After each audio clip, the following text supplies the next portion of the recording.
The next book I want to recommend and add to this list is a story that is very different. It's back in the 80s. It's like young rich kids trying to figure it out, doing misfit things.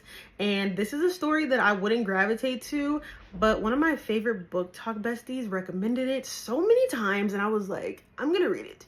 I'm convinced. We have A Gorgeous Excitement. This is by Cynthia Weiner, and this story is about some misfit kids who are just out there doing what they're not supposed to do in New York City in the 80s. In the 80s, it was a lot of certain substances, certain things they were doing that was normalized at that time. And when I tell you, it is a whirlwind, to say the least. It's giving hipster 80 vibes with like a lot of drugs and a lot of crazy stuff.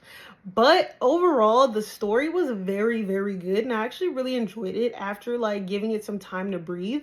Because at one point it was like very congested for me and it took me a while to complete. But I know this story is like a good story for a certain setting and a certain time, like in the summer, in the spring, and those type of elements.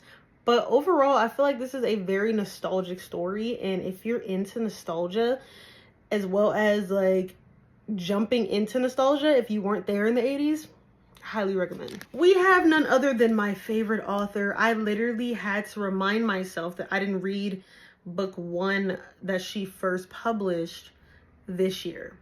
But I read book two this year.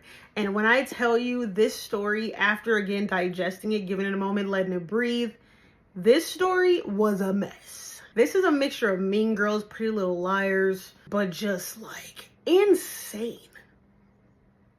Insanely good, to say the least. And this is a YA thriller. We have No Place Left to Hide. This is by Megan Lally. This story is so good and it's such a quick read. It is a hot mess with teens and things that teens do in high school. One girl's about to graduate. She's going off to college.